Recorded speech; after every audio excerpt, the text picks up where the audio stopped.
오촌TV 1201회 6.25와 이승만 대통령 61회 제4부 일사후퇴와 대통령의 고군분투 가운데 생선은 머리 부분, 손은 꼬리 부분을 만나겠습니다. 구독은 무료이니 구독과 좋아요 눌러주세요. 생선은 머리 부분, 손은 꼬리 부분.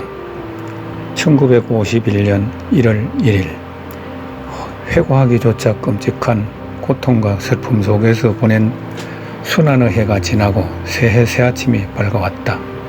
작년은 사나운 호랑이 해였지만 금년은 순한 토끼해라고 한다. 눈물과 피로 얼룩진 호랑이 해의 상처를 토끼해인 올해는 말끔히 아물게 해주기를 우리 모두는 기원하고 있다. 대통령은 오늘 아침 고기 국물이 아닌 북어 국물로 끓인 떡국을 동치미와 함께 2그릇이나 들었다. 대통령이 설날인 오늘 우리 국민 모두가 배고픔과 추위를 면할 수 있게 해달라고 기도하는 순간 나는 목이 메어 눈물이 나왔다. 주로 일본에서 신선한 고기와 온갖 산의 진미를 비행기로 날라다 먹고 있는 미군 장성들과 미국 대사가 가끔 우리에게 보내오는 이런 음식물을 대통령은 결코 달갑게 여기지 않았다. 뿐만 아니라 그들에게 개인적인 신세를 지는 일을 몹시 싫어했으므로 우리는 쉽게 마련할 수 있는 북어 국물로 떡국을 끓이기로 했던 것이다. 한 가지 다행한 일은 대통령이 고기로 만든 음식보다 오히려 북어를 재료로 한 음식을 더 좋아한다는 사실이다.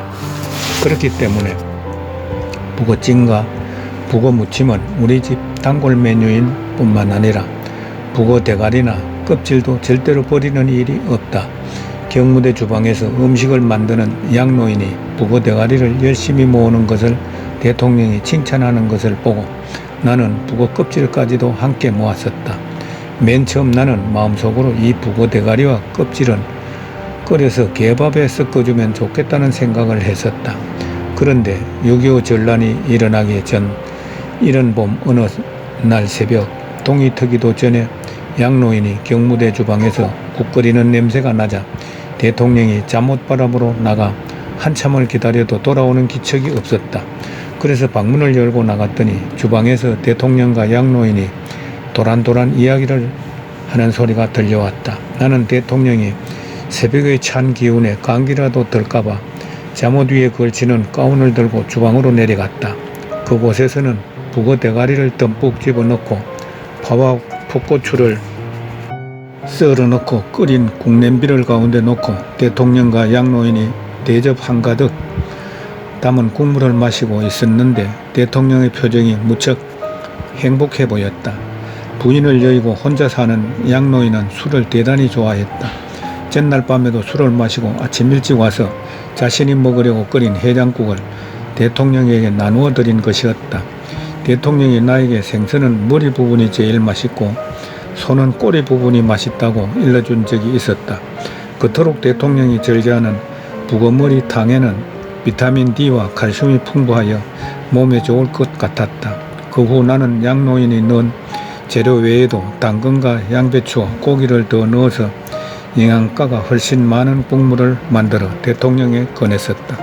그런데 대통령은 양노인이 하는 식으로 끓여달라는 것이었다. 역시 한국 음식 맛을 내는 데는 내가 양노인을 능가할 수 없었던 것이다. 그러나 대통령은 떡국 끓이는 솜씨만은 언제나 내가 제일이라고 칭찬해 주었다.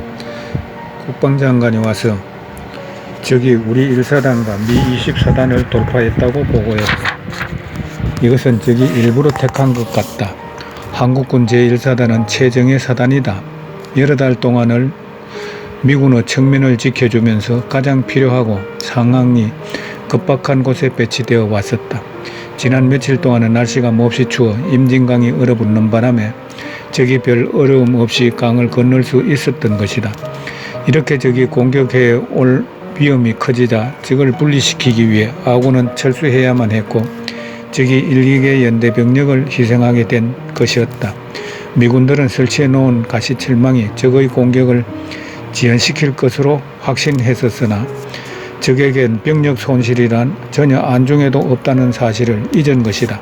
적은 가시철망 위에 쓰러지고 쌓여서 마치 사람으로 된 침대요 같이 된 데를 뒤따르는 병사들이 밟고 넘어오더라는 보고가 들어왔다. 한국에서나 미국에서는 군인들이란 곧 귀한 아들들이어서 후방에 남아있는 가족들은 몹시 걱정을 한다. 그러나 중공군의 경우에는 전혀 달랐다. 죽음을 아무렇지도 않게 여기는 것 같았다. 공중으로부터의 기총소사와 맹폭격에 무수하게 많은 적군이 죽었다. 그러나 적병들은 두려워하면서도 몰려오고 또 몰려왔다. 오전 10시 정부는 경무대 앞마당에서 직원들의 실전 할애 모임을 가졌다. 대통령 그들에게 전시경제와 국가안보에 관한 이야기를 했다. 오전 11시에는 외교사절단이 방문했다. 11시 30분쯤에는 패트리지 장군에게 표창장을 수여하기로 되어 있었다. 그러나 패트리지 장군이 도착하지 않아 일단 취소했다. 그 후 장군이 전화로 지금 대구에 있으며 12일 12시께 비행기로 도착하게 될 것이라고 연락해 왔다. 장군은 난 12시 30분에 도착했다. 표창장 수여 광경을 오스트레일리아의 방송회사에서 기록해 갔다. 패트리지 장군은 성실하고 정직한 사람이다. 그는 이 전쟁에서 참으로 큰일을 했다. 오후에는 각계각층의 많은 시민들이 신년 할애를 위해 찾아왔다. 그중 어떤 사람은 항해도, 곡산 등 북한의 여러 지방에서 온 피난민들이었다.